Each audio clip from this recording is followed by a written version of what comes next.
Good evening and welcome to the 2025 Atlantic Council Distinguished Leadership Awards. I'm Juliet Fernandez and I am honored to be here with you as we celebrate extraordinary individuals who are helping shape the global future. Each year, we gather leaders from across the globe, from government, business, the arts, and civil society to recognize their courage, their service, and the kind of leadership our world needs now more than ever. Tonight's honorees exemplify those values, from strengthening alliances to expanding our military capabilities through space, and from giving voice to generations through song, to advancing peace, philanthropy, and public service at the highest levels. We are especially honored to welcome a delegation of Ukrainian war heroes whose bravery and sacrifice embody the very spirit of this evening. So thank you for joining us. Let's begin this remarkable celebration.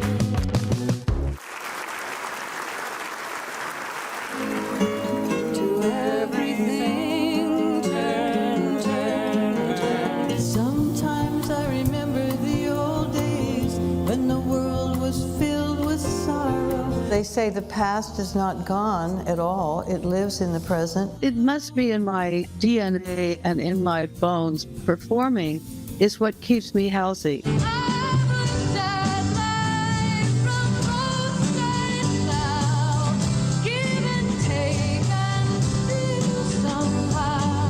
It's hard to write a song that's going to last, that's actually an activist song, or a song that has legs to it and that has meaning to it.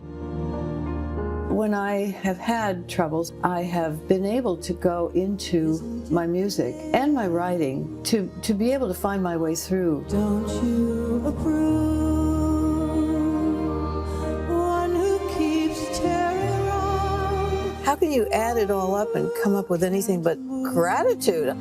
How lucky can you get, after all, to have all these years doing what you want to do and making a living? Send in the clouds.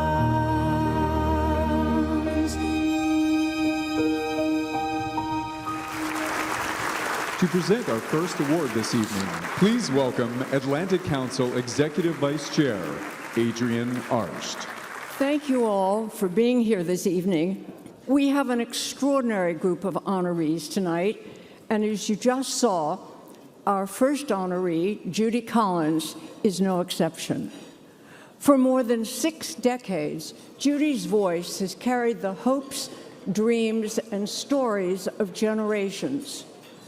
With a career that began at the height of the 1960s folk revival, she has remained an enduring musical force, bringing tradition and innovation with a signature blend of sincerity, poetry, and fearless activism. She has recorded more than 50 albums, earned multiple Grammy Awards, and received an Academy Award nomination. But her artistry extends far beyond the stage and the recording studio. Through her songwriting and storytelling, she has never shied away from advocating for collective change. A passionate supporter of mental health awareness and suicide prevention, she has used her own journey to inspire openness, healing, and something I'm very passionate about, resilience. She has stood as a proud voice for civil rights, environmental conservation, and the transformative power of the arts. Now, Judy, of course, is a cultural icon, but we consider you an outstanding humanitarian whose legacy is defined not only by your unmistakable voice, but also by your unwavering compassion. I consider Judy a friend, and so I'm thrilled to ask her to join me on stage to receive the Distinguished Artistic Leadership Award.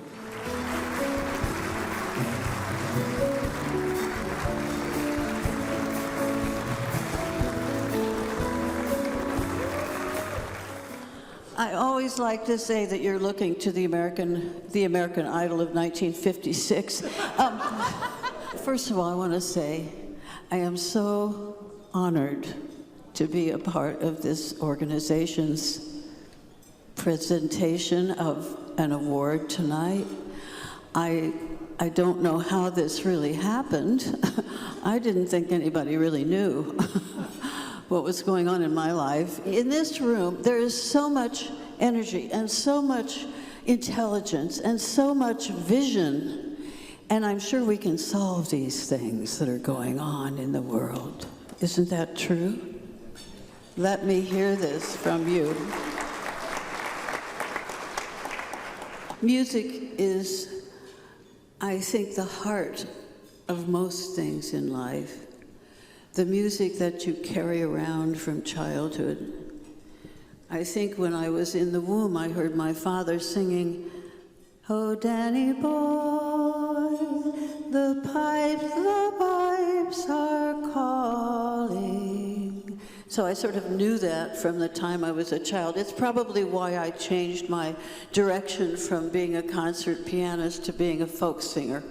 And so here I am, and here you are, and we have work to do, and we have celebrations to make, and music helps us to do it, I think. I know it does for me, and I know it does for you. So I'll sing you a song that I understand is a favorite here. And if I forget the words, please help me out.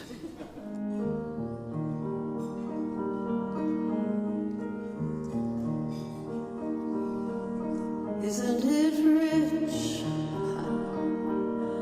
Are we a pair?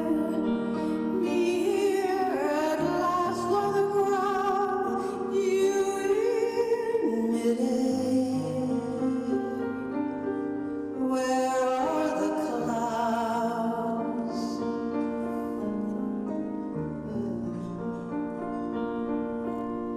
Isn't it bliss? Don't you approve? One who keeps tearing around, one who can't move. Where are the clouds? Send in the clouds. Just when rain knocks, opening doors, finally knowing the one that I wanted was yours, making my entrance again with my usual flair, sure of my lines, no one is there.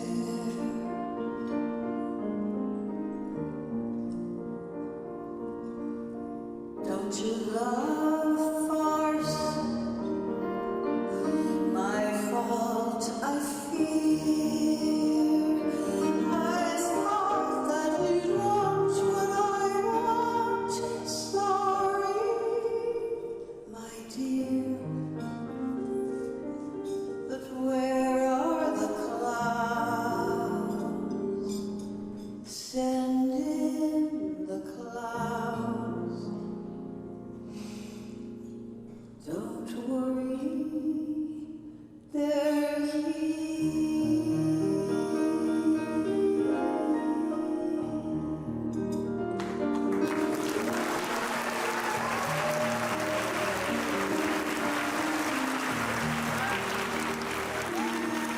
I love you.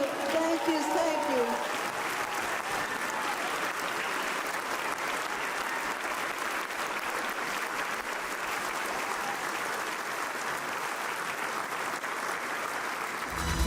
There was a time when the National Security Advisor had to worry about the Cold War with the Soviet Union and maybe one or two other crises at any given point. The world has now become so much more complicated. President Bush said very clearly, we need to be on the side of freedom, democracy, justice, and self-respect for the people of the Middle East. He's been a tremendous partner for the Council, and he's been a friend and an inspiration to me.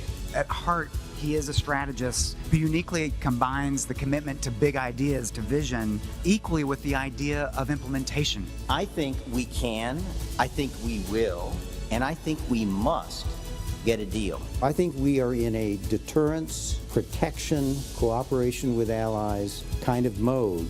Each generation has its own attitudes, has its own approaches, and we're going to need our younger generation if we're going to fashion policies that are going to be responsive and speak to these younger generations around the world.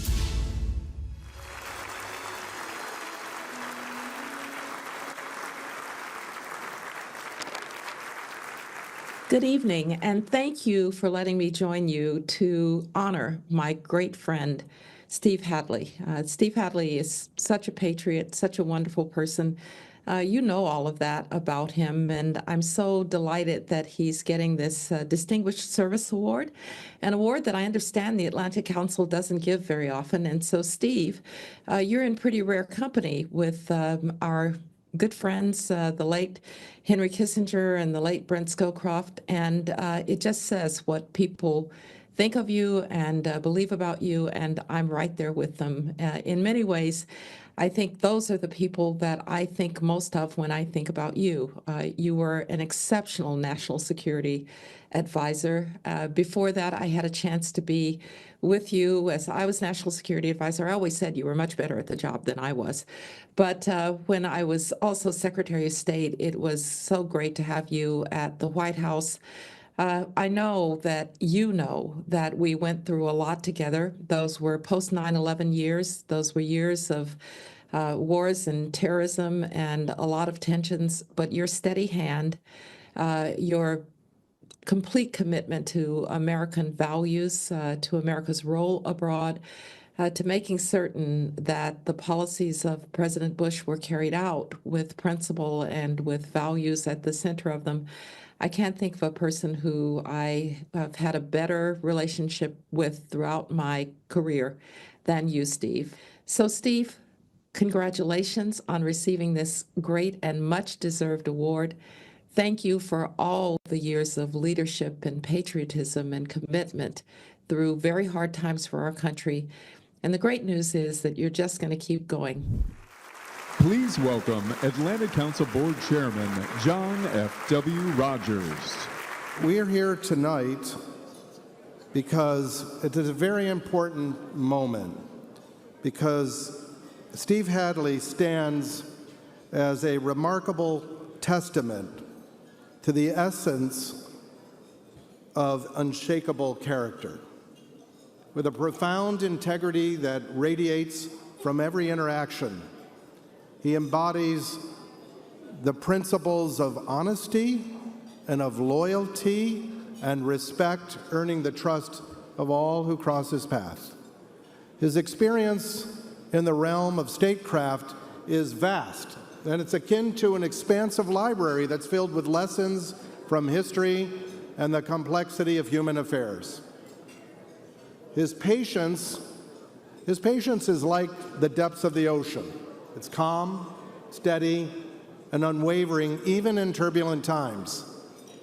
And this extraordinary quality allows him to approach challenges with a measured perspective and fostering an environment where creative solutions can actually flourish. And moreover, his discernment is unparalleled, whether navigating intricate diplomatic discussions or mentoring the next generation of leaders. His insights elevate the discourse.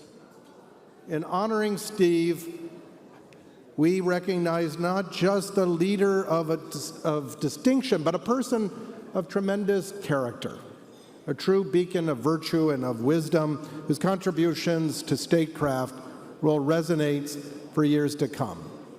So, ladies and gentlemen, please welcome Steve Hadley.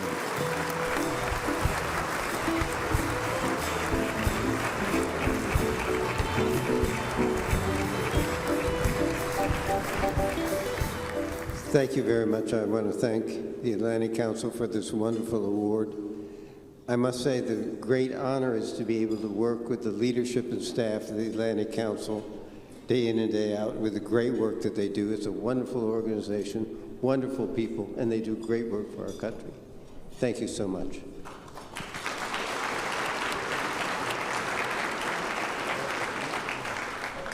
I think things that strike me looking back over a number of administrations, I think they'll strike you a little bit as sort of self-evident, but sometimes the self-evident gets lost in the hurly-burly of the day-to-day. The first is the importance of American leadership. There's a lot of talk today about multilateralism, American disengagement from the world. And the truth is, nothing good happens in the world without American leadership. That is still true.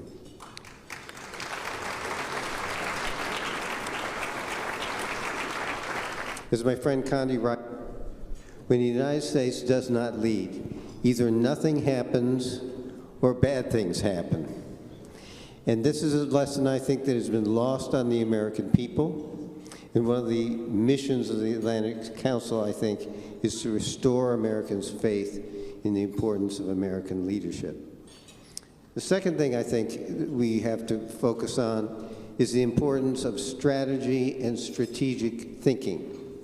This isn't complicated stuff. Strategy, strategic thinking is defining what you want and, in simple terms, how to get there. My friend Bob Blackwell used to say the first thing that gets lost in any interagency meeting of more than two people is what are you trying to accomplish? And I think that is too often the case. So if you want to really advance the peace, prosperity, safety, and security of the American people, you need a strategy. You need to define what you want and how you're going to get there. Otherwise, you're going to flounder. The third thing that's related to that is you need process. You need an interagency process. My friend Bob Gates has wanted to say that the federal government is like a dinosaur. It's really big, it has a small brain, and it has no small motor skills. And that is true. The U.S. government is very big. There's lots of government agencies and departments that play in foreign policy. And if you cannot pull them together and get them pulling in the same direction, you're never going to accomplish anything in terms of meeting the strategies that you've laid out. Fourth thing I think that's important is bipartisanship. We've fallen into a pattern in this country of one party gets elected, passes its agenda only with its own partisan votes, leaving the opposition party out in the cold. And the consequence of that is very predictable. When the opposition party wins the next election, they come in, vote out the program of their predecessor, put their own in with their own partisan votes, no bipartisan help whatsoever. And the consequence of this is 2 steps forward and 2 steps back. This is running in place. This is not progress. You need to take the time to build a bipartisan support for foreign policy initiatives so that they can span and last cross administrations and so they can stay in place long enough to produce the results that they're intended to produce.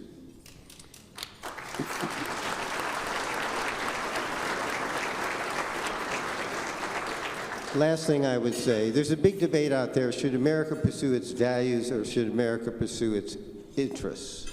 And I think this is a false choice. It is true that the United States has other interests besides advancing democracy, freedom, human rights, and rule of law. And sometimes there are trade-offs between those interests and other interests like fighting terrorism, non-proliferation, and the like. But at the broadest level, advancing our values in the world makes a world that is more congenial to American interests and is more congenial to the prosperity, security, and safety of the American people.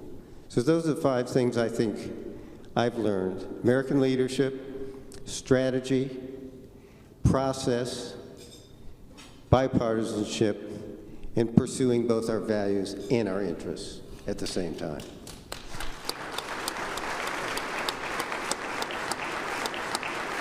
You've worked or observed a number of presidents quite directly since Lyndon Johnson. So if you look at the system that's been built out of all of those experiences in the second half of the war, tell us about what you think the future is going to look like? There's a lot of emphasis now on transactions, on interests, on America first. I must say, all those presidents I observed or worked with, they thought they were putting America first. They thought they were doing what would advance the prosperity, security, and safety of the American people. I firmly believe that. They also shared an enlightened vision of what American interests were. They believed that American global leadership actually contributed to the security and prosperity of the American people. They believed that you had to work with allies. They believed that if you strengthen allies politically, economically, and strengthen their democracies, it made America stronger. They believed in a rules-based economic system that not only lifted millions out of poverty, but also made America prosperous. And they believed that you needed to confront tyranny and aggression, stand up for sovereignty and independence, or you're going to have a world that degenerates into might make right, and the kind of spheres of influence that gave rise to World War I, World War II, and the Cold War. So this is the world that they grew up in, and it resulted in 80 years of relative peace, prosperity for not just Americans, but the world as a whole. Now, there's a lot of talk about the importance of transactions and a more narrow definition of our interests, and there is a place for a transactional approach. And to the extent it produces good results for the American people, we ought to praise that, and we ought to applaud the folks that bring that for us. But I would say to those people who believe in a more transactional, short-term interest, don't turn your back on those principles that gave us 80 years of peace and prosperity. There's a lot still relevant here today.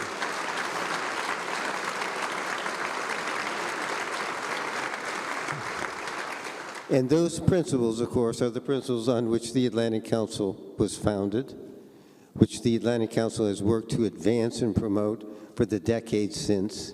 They are still relevant today, and the mission of the Atlantic Council to promote and advance those values and ideals could never be more important.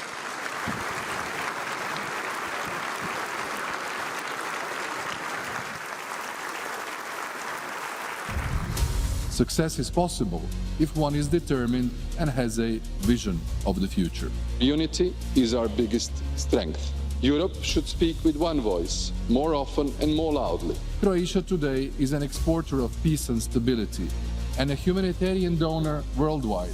Joining NATO, joining the European Union, we have only become stronger. That is to say, more well-protected, more influential globally, more influential on the European soil.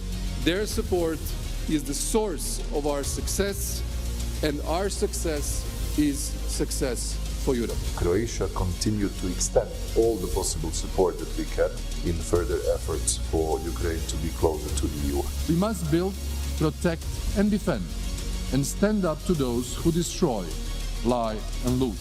We owe it to future generations to be on the right side of history. He's the former president of Colombia, the current president of the Centrist Democrat International. Please welcome President Andrés Pastrana Arango. It is my privilege to introduce a close friend, Prime Minister Andrej Plenković, as he received the Distinguished International Leadership Award.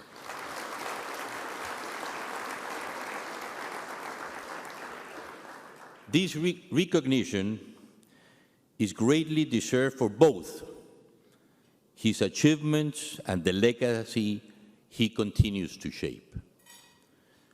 Already, the longest-serving Prime Minister in Croatia's modern history, he has earned the trust of Croatian citizens across 3 consecutive mandates, a rare accomplishment in today's politics.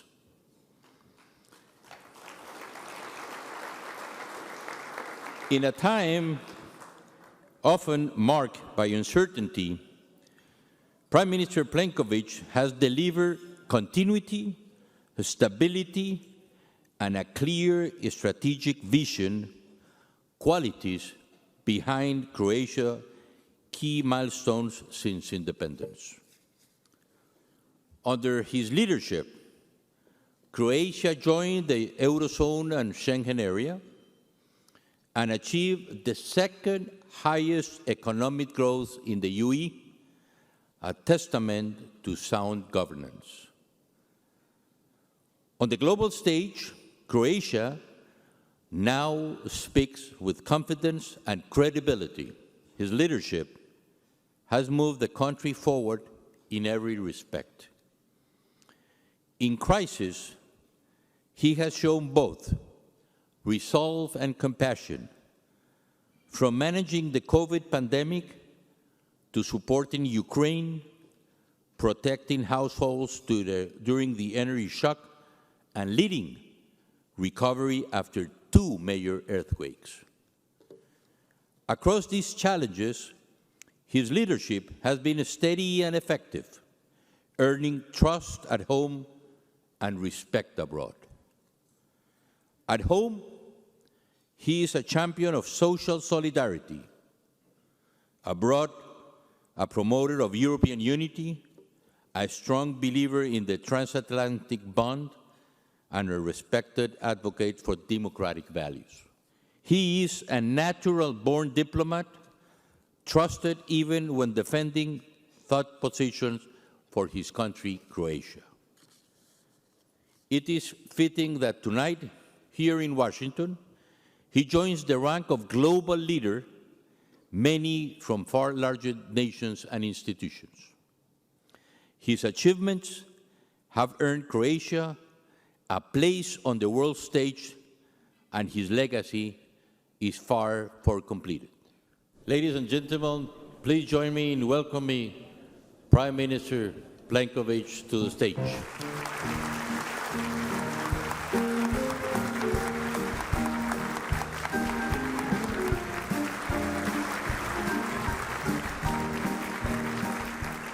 Good evening, ladies and gentlemen. Dear John, dear friend, distinguished leadership and members of the Atlantic Council, fellow awardees, dear American and international friends, ladies and gentlemen, let me begin by expressing my sincere gratitude to the Atlantic Council for hosting us this evening and for this extraordinary honor. I'm truly humbled to stand here alongside such distinguished fellow awardees. I warmly congratulate each of them on their well-deserved recognition and their outstanding contributions to global security, humanitarian efforts, and cultural inspiration. I would also like to extend my sincere thanks to President Andrej Pastrana, former President of Colombia, for his presence this evening and for his generous words of introduction.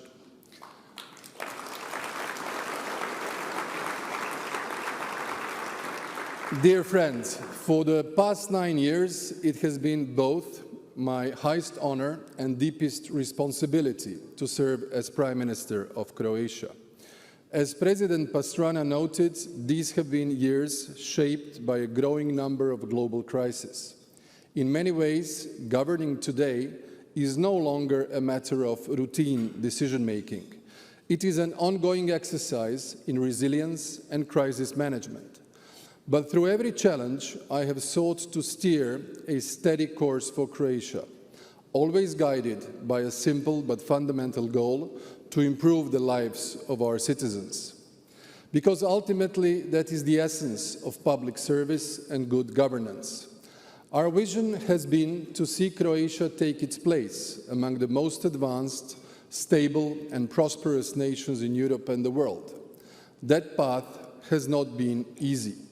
We started our journey in the early 90s from the ashes of war and destruction. Our task was harder because of that very past, but our determination was forged in it. The will of the Croatian people to win and defend their freedom is what has made every success since then possible. And tonight, I'm proud to say, the story of Croatia is a story of success, one that is still being written. That success, being recognized here in Washington, holds special meaning, because the United States has long been one of Croatia's most valued strategic partners and closest allies. From the days of war to today's deep and growing cooperation across administrations and across generations, America has stood with Croatia, and Croatia, as a committed transatlantic ally, will continue to stand with America. The deep ties between our nations are reflected not only in our shared values, but in the lives of countless Croats who helped shape America.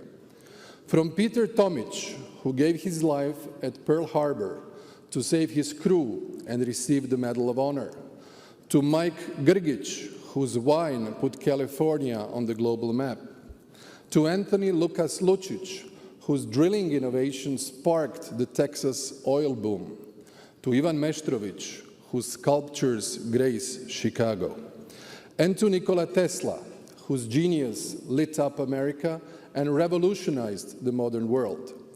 These are just a few among many who built lasting bridges between our peoples.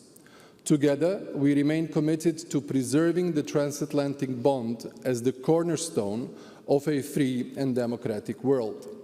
Anything less would weaken both Europe and the United States and only embolden those who challenge our shared values.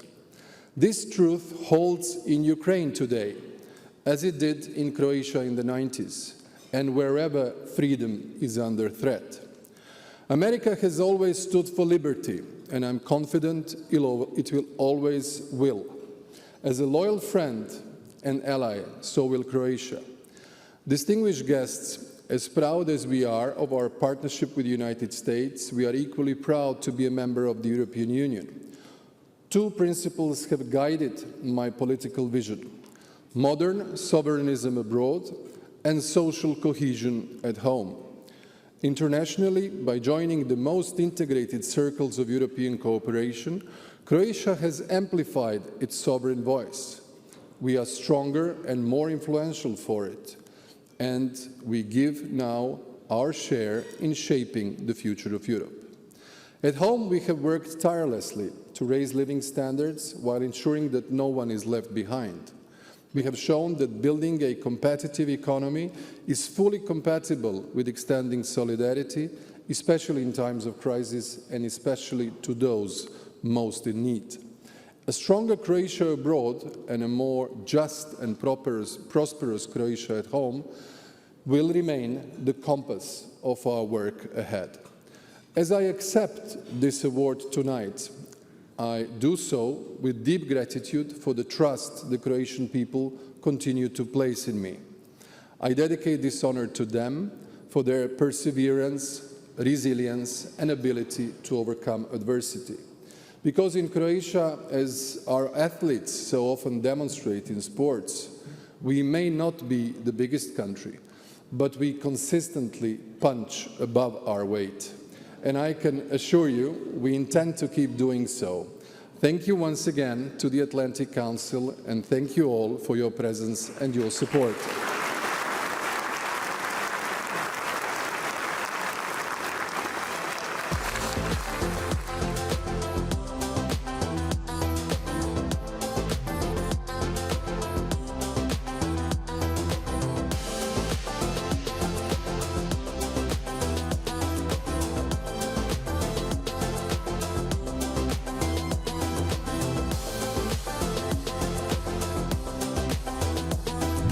Caught up with Prime Minister Plenković ahead of the big night to talk about his leadership, NATO, and what this award means to him. Let's take a look. What does this recognition mean for you, and more so for the people of Croatia? I think it is more of a recognition and a token of appreciation to Croatia, because over the past 9 years, the period in which I have been honored to be the Croatia's Prime Minister in 3 consecutive mandates, we have really attained some of the remarkable progress on international scene. Croatia has joined the Schengen area, the Eurozone, the European Stability Mechanism. We are supposed to join next year the OECD, Organization for Economic Cooperation and Development, but also we have improved our relationship with the United States, especially through finally managing to get the visa waiver, global entry program, extensive defense cooperation, homeland security cooperation, as well as the increased energy cooperation, especially after we have built a new liquefied natural gas terminal. And that means that this award comes as a sort of a, I would say, correct follow-up of what we have been trying to achieve over the past 9 years. Personally, I have to say I'm delighted. You've done some incredible work, and among that, Croatia recently just announced their investment in defense spending. What kind of message does that send to NATO partners and allies about Croatia's commitment? Well, we have fulfilled the pledge of 2% of GDP spending on defense, also 30% for modernization. Croatia is undergoing a transition of the Eastern military technology to Western technology. We have been in the process of modernizing our land forces, our marine forces, as well as our air force. In all 3 branches, there were really significant investments, many of them coming from the cooperation with the United States government, and also partnering with the key companies and the producers of military equipment here in the United States. What we want to do is to work on our own capabilities, so that in the altered world, in a sense of military security threats, Croatia, as a reliable ally within NATO and a partner in the European Union, can give its due share of contribution. Prime Minister, it is an honor, and congratulations again. Thank you very much.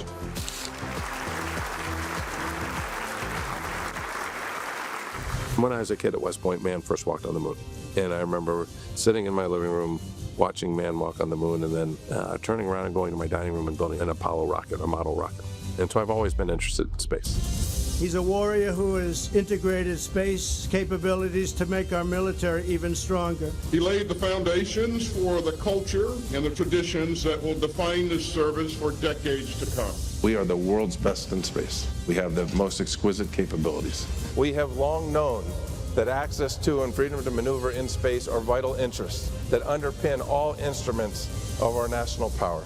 Space continues to show a great potential for future global partnerships, to spur new economic development, to help deter broader conflict on Earth, to enable strategic stability, and provide a domain of cooperation, collaboration, and achievement. Today, America's security and prosperity, our way of life, and our confidence in peace all depend on space. As guardians, we will ensure the benefits of space remain an American birthright.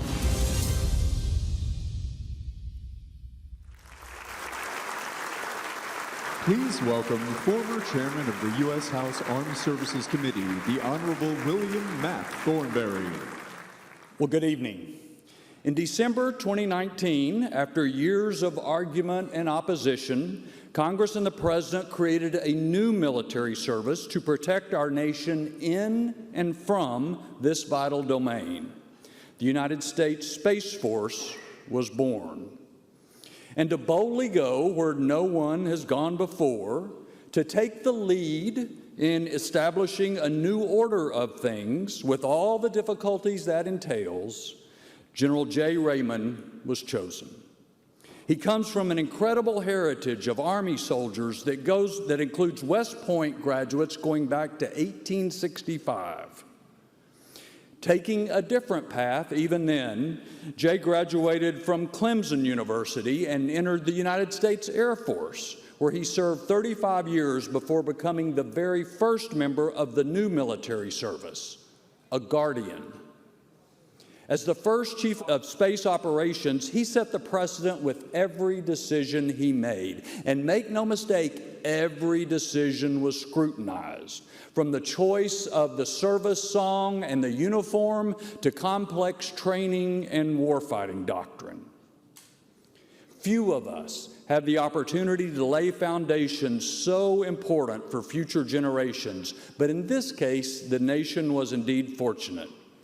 General Raymond set the new service on a path that grows more crucial and also more contested every moment. Throughout his career, J. Raymond has exemplified the qualities that Americans so much admire in those who serve our nation in the military. Qualities like courage, not just physical courage, but also moral courage, integrity, humility, and especially service above self. And as the first ever First Lady of the Space Force, Jay's wife Molly also set precedents, helping shape the culture of the new service. Then and now, she mentors the real heroes of our armed services, military spouses. The bottom line is that because of their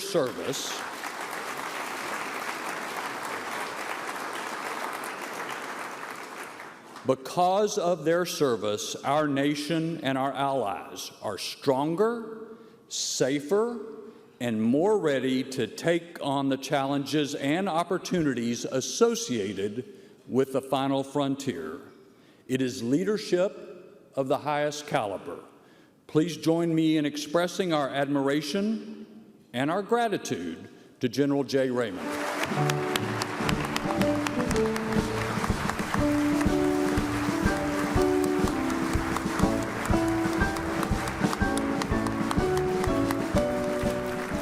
Good evening. What a wonderful night. I am truly, absolutely humbled to receive such a distinguished award. And when I look at all the other award winners, it reminds me of the old Sesame Street adage, one of these things isn't quite like the other, and that's me. But it's just a wonderful evening. The only way I can accept this award is to do so in recognition of the nearly 16,000 civilian and military guardians and their families who come to work every day to make the space domain safer and to make our nation safer. Based on their service, our nation and our allies are better postured today to meet the incredibly complex strategic environment that we face. For over 30 years, our nation has debated what's the proper organizational structure for national security space. However, in 2019, after several years of intense and thoughtful debate, the House Armed Services Committee, led by Chairman Thornberry, helped lead the drafting of the National Defense Authorization Act that formally established the Space Force. Without Chairman Thornberry's strong leadership, vision, and fortitude, in the wake of pretty significant bureaucratic resistance, the Space Force would still be sitting on the launch pad rather than delivering national advantage. Our nation owes you, your committee, and the whole of Congress a great deal of gratitude.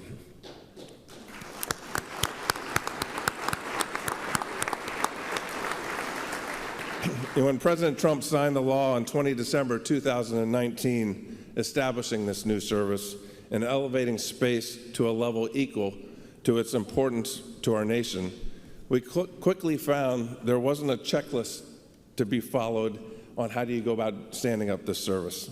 The nation hadn't done this since 1947, when the Air Force separated from the United States Army. But what we did have was a very strong sense of purpose. We stood up the Space Force not just to respond to the threats of today, but to ensure that space, a vital global domain, remains secure, stable, and accessible for generations to come. The Atlantic Council's mission of shaping the global future together is in tight alignment with the ethos of the Space Force. Your work to galvanize leadership, strengthen alliances, and shape a more secure and prosperous world must extend into space. The Space Force was founded to protect, the shared domain of space through partnerships, deterrence, and responsible stewardship. We seek not only to defend freedom, but to extend that promise into the space domain, where the future of global security increasingly resides. To effectively operate in the space domain, we must have global partners. These partnerships span across governmental agencies, allied and partner nations, academia, and commercial industry. On all fronts, the Space Force has worked tirelessly to strengthen existing or to develop new partnerships, and our partnerships have never been stronger. Although space is a warfighting domain, just like land, sea, and air, we do not want to get into a conflict that begins or extends into space.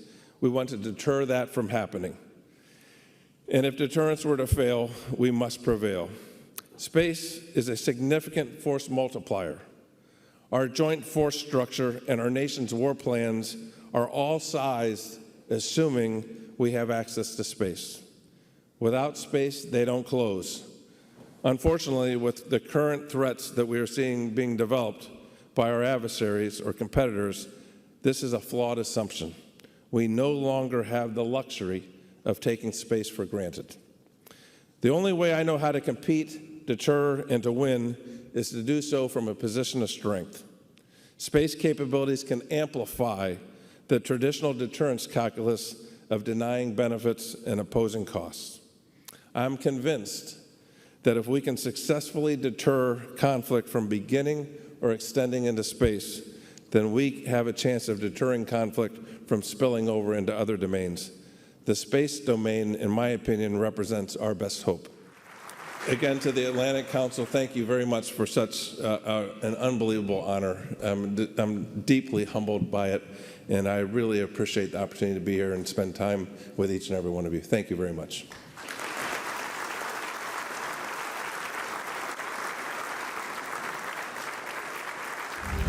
It's my honor to help my country to defend itself. And it's my generation's honor to participate in the protection of our country.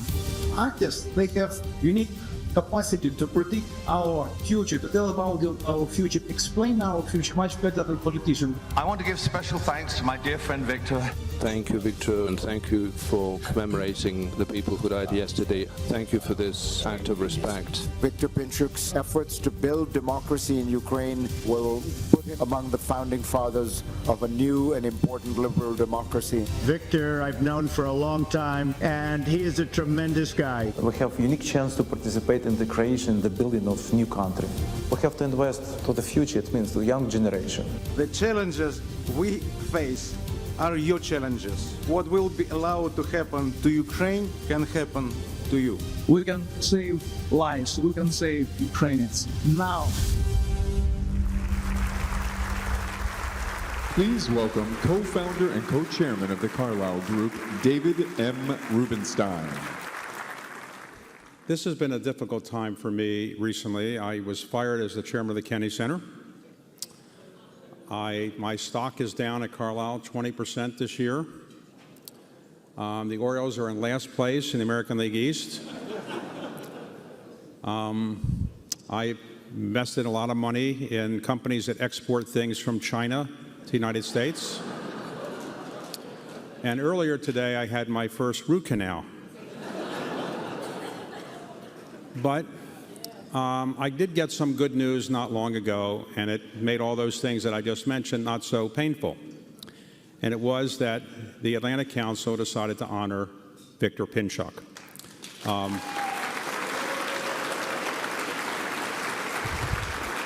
That was an enlightened decision, and we can certainly use more enlightened decisions in Washington. It's a brilliant decision, in my view, and I want to just tell you why.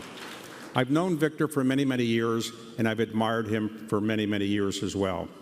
Victor is truly the Renaissance man of Ukraine, and let me just try to explain what I mean. Victor was born in Ukraine, and he got his education there. He went to a metallurgical institute where he was near the top of his class, and ultimately got a PhD. And he started a company not long after that in the steel piping area, and it became extremely successful. In fact, the patents that he developed became used throughout Ukraine and also in the Soviet Union at the time.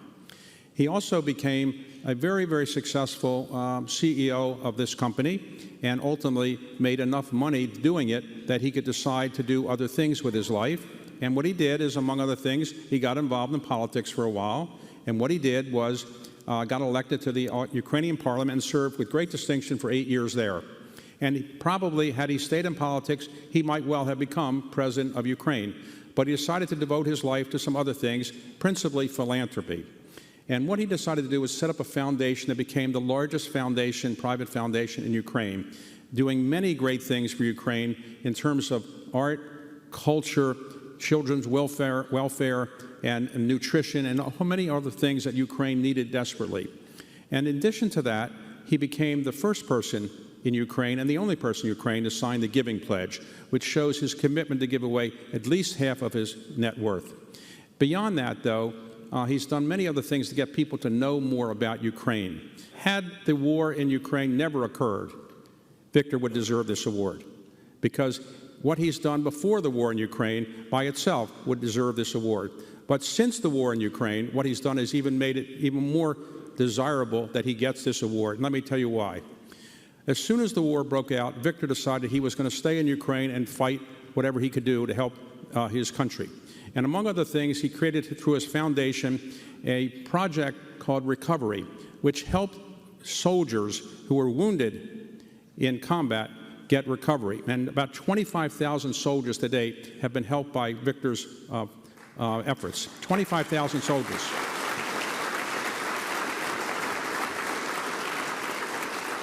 And he's creating a new foundation called Returning, where about 100,000 soldiers will be coming back through this process to get mental health help, because obviously if you go through combat of the type that they have had in Ukraine, you have a lot of challenges mentally afterwards. And he is now in the process of building that returning effort so that people who have been through combat come back to Ukraine are able to recover from the mental challenges they've had. Beyond that, he's done many things to make sure people know what's going on in Ukraine.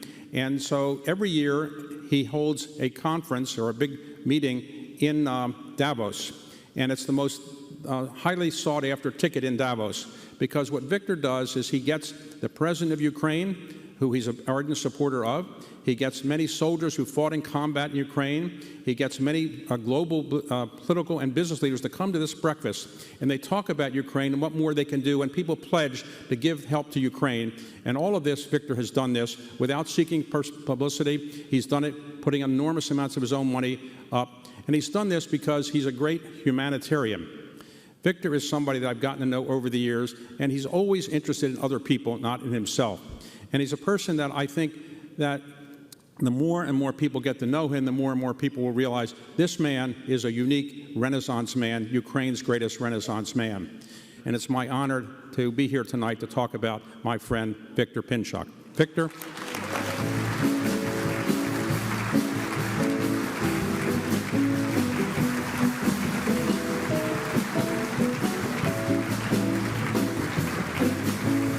Thank you very much, David.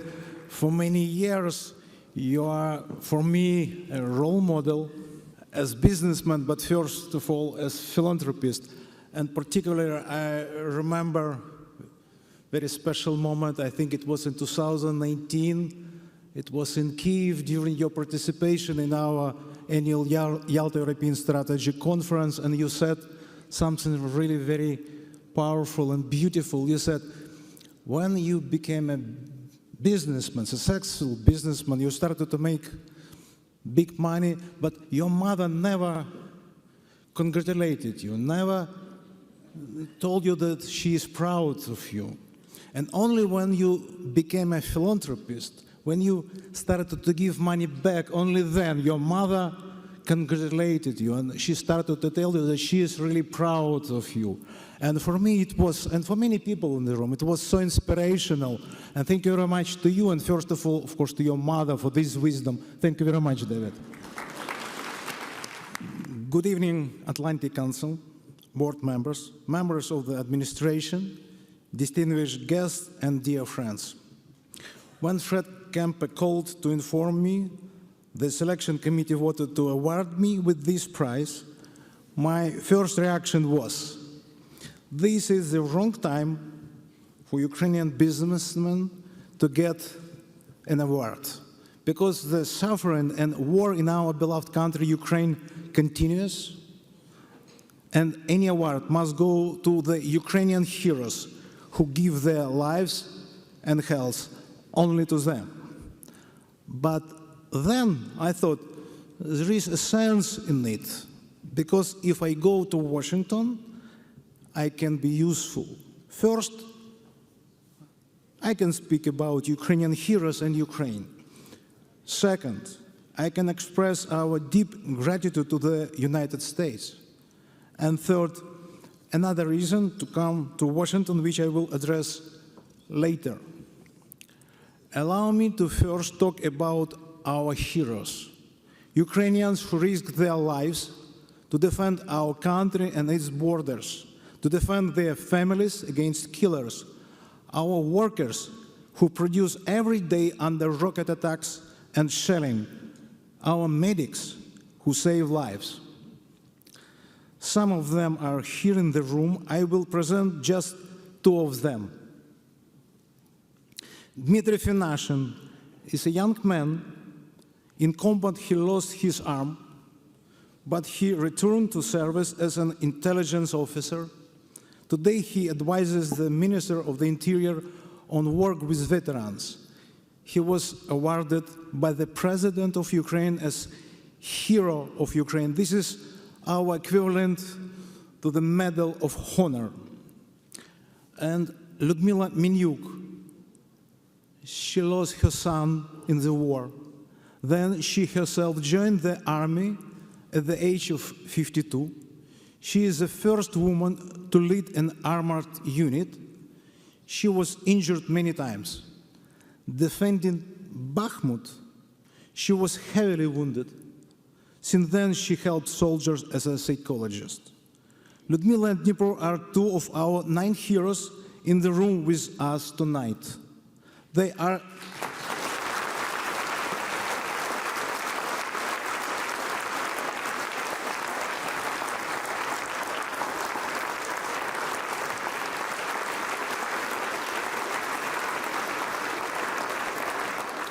They are 9 out of several millions of heroes. I bow low to you. I have no words to express my endless respect and boundless gratitude. This award belongs to you and others like you. For my wife Olena and I, to support Ukrainian heroes is the true honor of our lives. Philanthropy for Ukrainian businessmen now is participation in the war for independence. All the philanthropy we built over more than 20 years was just preparation for what we do now. For example, our experience in healthcare we use now to create rehabilitation centers for our soldiers, a nationwide network of state-of-the-art centers with a total capacity of 26,000 wounded heroes per year. And just today, I mean literally today, we open a center with over 100 beds and heroes are going there. I will see them when I come back from Washington to Ukraine, and I want to tell our heroes how they are respected in Washington. Olena and I never did anything so important. Thank you. Now my second point, why I decided to accept. This is my opportunity to say a huge thank you to the great people of the United States of America. The United States have been with Ukraine from the first days, frankly speaking, from the first minutes of the war. Thank you for your invaluable, consistent, real friendship and partnership. Ukrainians will never forget this. And one more important point why I decided to accept. Let me ask you, why do people go to Paris? To see Eiffel Tower, to London, for Buckingham Palace, to Rome, to see the Colosseum, St. Peter's Basilica, and the Pope. Now, American Pope, congratulations.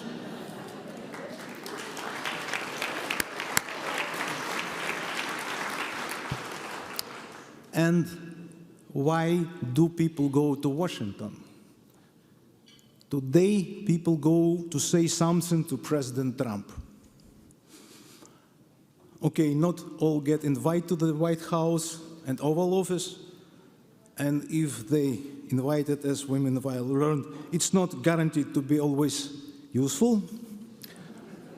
So, I'm grateful for the opportunity here to say thank you to the President of the United States. President Trump was the first to give arms to Ukraine in 2017. This was hugely, hugely important. Thank you. Thank you also for authorizing the weapons sale recently. It also is extremely important. And the minerals agreement created under the leadership of President Trump that was signed recently is momentous. I personally call it the Minerals for Peace Accord. And I am happy to tell you, just today, the Ukrainian parliament voted and approved the agreement. And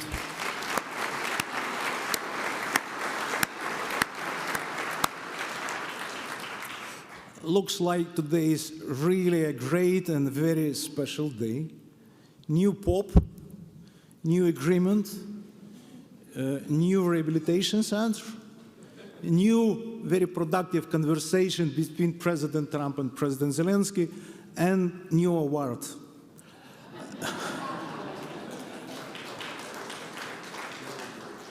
And because I get a humanitarian award, I want to also say I find, Mr. President, your humanitarian approach to the war very right. President Trump says, and I believe this really a mission for him, that he wants to stop the dying. This is a humanitarian approach. Please understand me correctly. I don't want to suggest to share today's humanitarian award between our heroes and President Trump, but if President Trump will achieve his humanitarian goal to end the war, to achieve a sustainable peace, and we'll pray for that, he will deserve another prize, and nobody in the world wishes him this prize more than Ukrainians, including our president, because nobody wants peace more than Ukrainians. Now let me say something that I, as Ukrainian, find vitally important. Ukrainians understand an end to the war now is possible only in a not perfect way. Everyone will have to get up from the table not satisfied. Some goals maybe will take many years to achieve. Understood. But one vital truth Ukrainians also understand perfectly. Our enemy says they want to address the root cause of this war. Ukrainians know what is the root cause of this war for our enemy. Please listen. The root cause our enemy wants to eliminate is the existence of Ukraine, a Slavic, post-Soviet, post-communist, mainly Orthodox country whose people live in liberty and democracy and in a market economy based on the rule of law. This is an existential threat for the enemy's authoritarian regime and empire. It's the mistake of the existence of Ukraine that our enemy wants to address, which means remove, delete, annihilate. Here I want to appeal, Mr. President, to your wisdom, experience, intuition, and instincts. We understand Crimea was taken before you were in office. The full-scale invasion happened after you were in office. We trust you will now get the enemy to agree to peace. But what do we do when you will not be in the office anymore? One day it will happen. That's why security guarantees are vital. And nobody in the world can imagine such a guarantees without some participation of the great country of the United States of America. Yeah.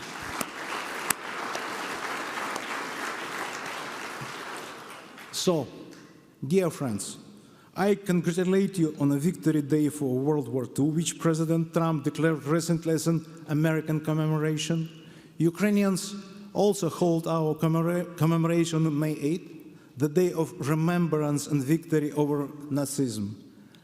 My great hope is that soon the President of Ukraine also can introduce an additional annual commemoration to commemorate the day when the war is over, when Ukraine is secure and member of the European Union, and reconstruction has begun. By the way, the minerals agreement will be an important part of this reconstruction. I thank all of you for your attention. Thank you to Atlantic Council for this award. Thank you, Heroes of Ukraine. This award goes to you. Glory to the great American people, and Slava Ukraini!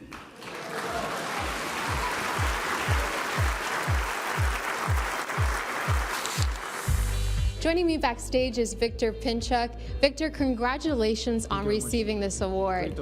You do some incredible work through your foundation in supporting Ukraine and its soldiers. Can you tell us a little bit about that work and why is that mission so important for you? Almost 100% of Ukrainians really wants to participate in this war for independence. And not everybody can be in the front line, but everybody wants to participate. And for the business people, for private sector, philanthropy, this is the way how to participate in this war for independence. This is not just, something to be helpful. This is strategical philanthropy. This is a way how we participate. What does Ukraine need long-term, and how does philanthropy play a role in that? What Ukraine needs peace. Ukraine needs independence. And of course, for independence, we need, of course, ironclad security guarantee. If not, for this moment, NATO membership. If not, at least it has to be something more or less equal. Once, their lives were full of dreams. Scientists preparing discoveries, students chasing knowledge, families building futures. There were lawyers, restaurateurs, railway workers. Then, in an instant, everything changed. Russia launched an all-out war. Futures were put on hold. Dreams interrupted. I had a dream to be a neurobiologist, so I was a scientist, and I was preparing for my scientific career. На військову службу я пішов, тому що Росія вторглася в наш дім, в мій дім безпосередньо, і моя сім'я, мої всі близькі, друзі, і мій будинок. Мені просто немає куди йти, я мусив це захищати. The war changed everybody. Everybody, all the families, all the Ukrainians. In the face of terror, they chose courage. In the ruins of war, they built resilience.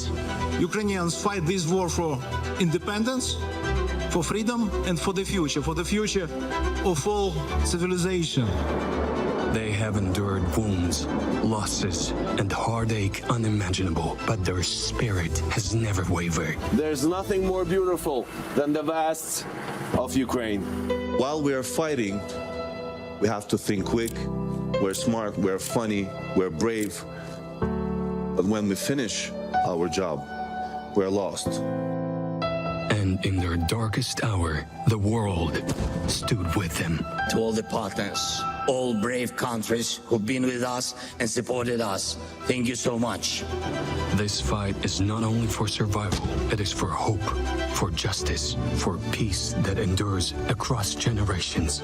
Ukraine's dreams live on, carried forward by the courage of its heroes and by all of us who stand with them.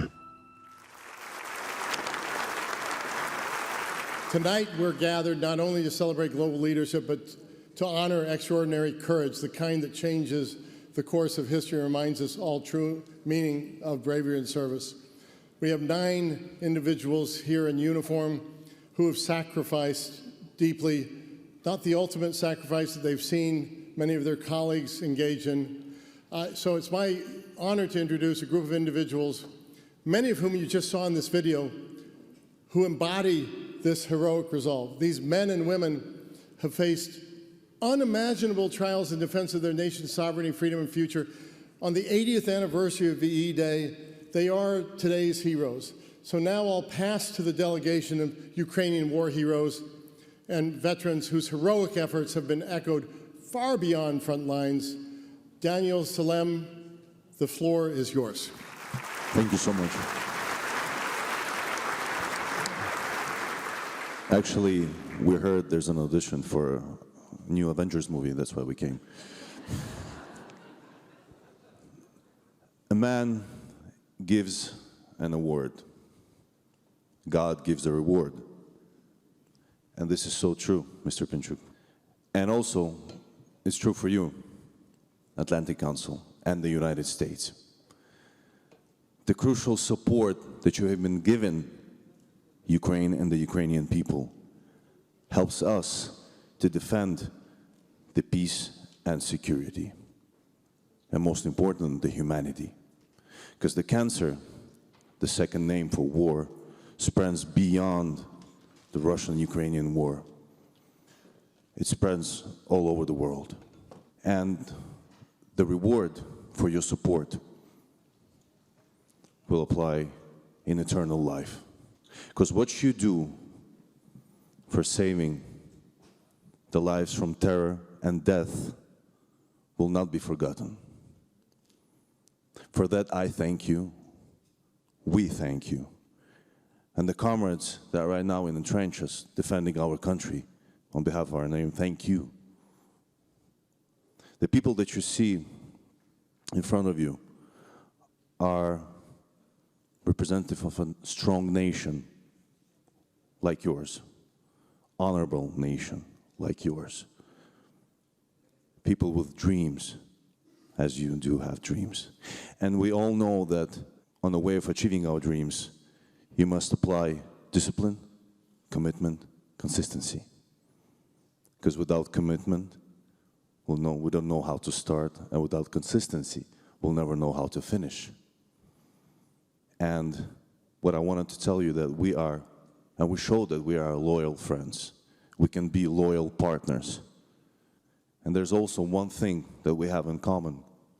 We also proved that we are the home of the brave.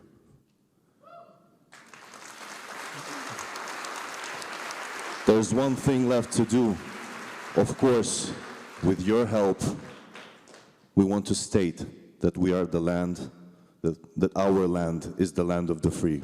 Slava Ukraini! God bless America!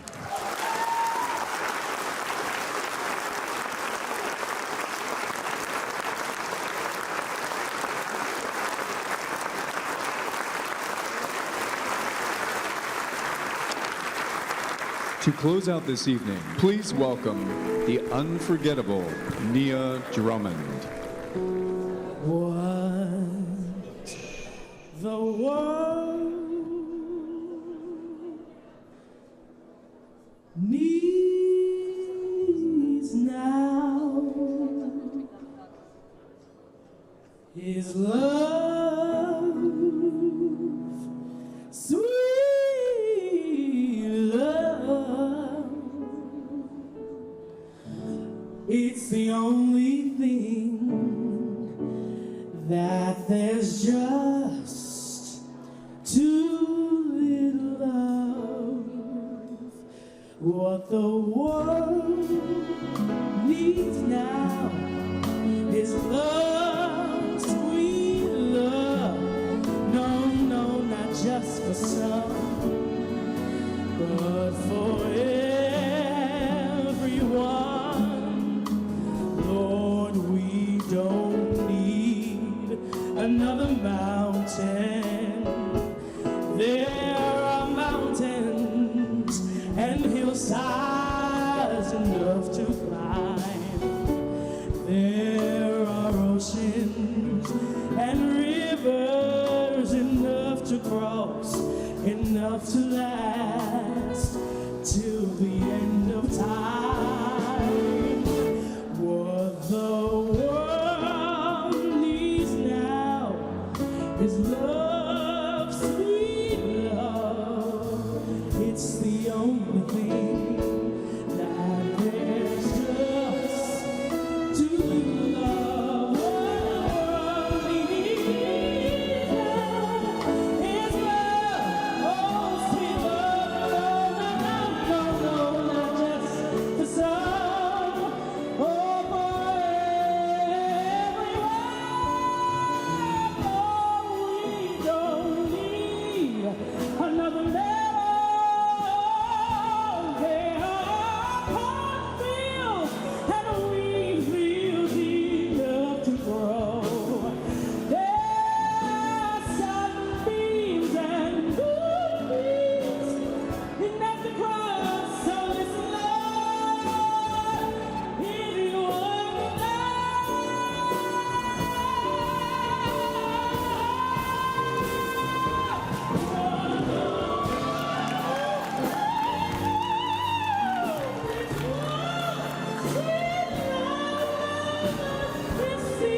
What an incredible night. On behalf of the Atlantic Council, thank you so much for joining us for this broadcast. And as we close out this evening, we leave inspired by the courage, creativity, and convictions of all of our honorees.